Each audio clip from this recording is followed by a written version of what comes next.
This is the Autoline 2 cutting nozzle. Today we're going to remove it, disassemble it, inspect it, and rebuild it. The nozzle tube has left-handed threads, so we'll make sure we go left-handed with it. Unthread it from the nozzle tube.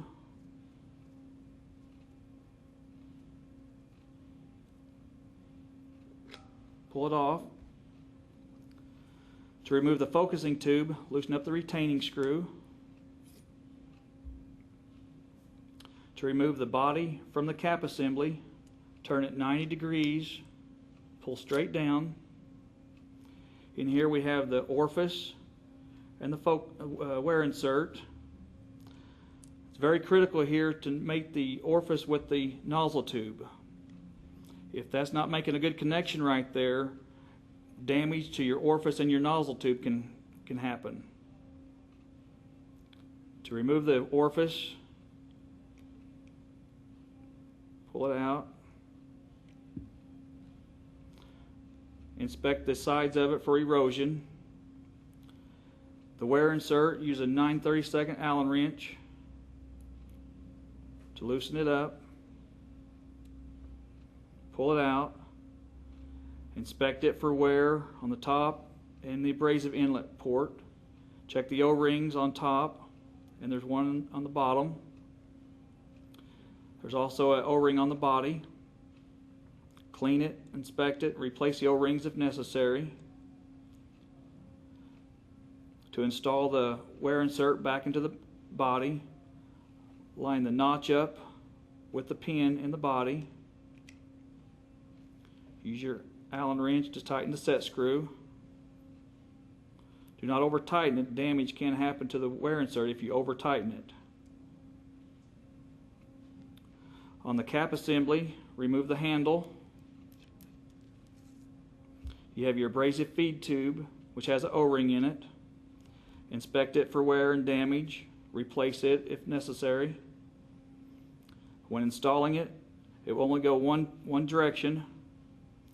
The feed tube has a little flat on one side that mates up with the flat in the cap assembly. Make sure it goes in there good. Thread your handle back on. Snug it down. To install your orifice, put a little bit of goop on the face of the wear insert. Place the orifice in. A little bit of goop on the face of the orifice on the tapered side. Stick it back up in the cap assembly. Turn it clockwise. Make sure it's snug. Put the focusing tube back in. Lock it down. Put it back on the cap on the nozzle tube. Put some goop on the threads of the nozzle tube. Thread it on the cap assembly. Remember, it's left-handed threads.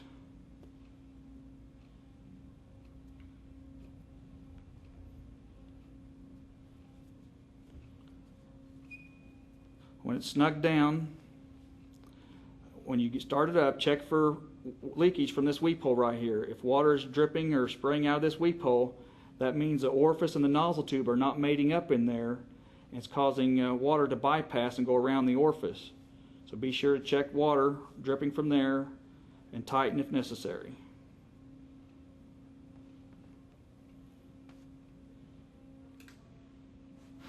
Before performing any maintenance work on high pressure components, you want to be sure the pump is shut down, e-stop pressed in, and perform lockout tagout procedures.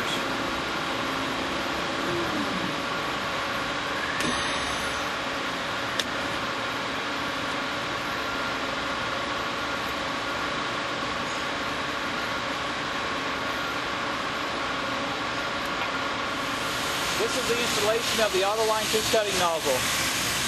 Apply a small amount of goop to the threads of the nozzle tube. Slide it up on and thread it on left-handed.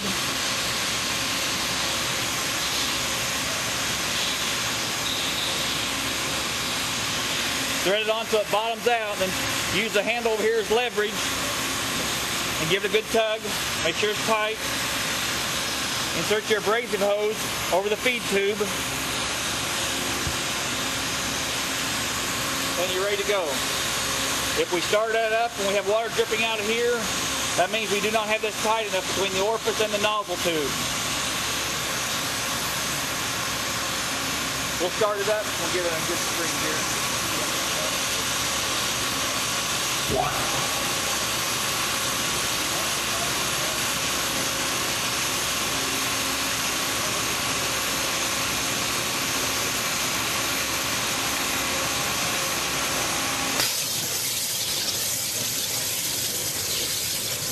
This is with straight water only. Got about 55,000 psi. We have a good tight stream. That orifice or focus to the stream is very wide.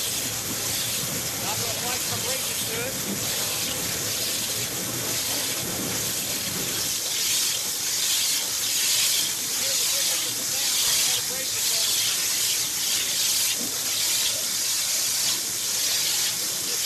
Replace the orifice and the wear insert in the nozzle. You don't have to remove the whole assembly. Remove your feed tube. Loosen the nozzle. A couple turns. Use your lever here. Rotate it 90 degrees and pull out. Now you can replace your orifice and your wear insert and your O-ring. To put it back together, put just a dab of goop on the taper of the orifice. Slide it up in there. Turn it 90 degrees. Lock it back down. And back in business.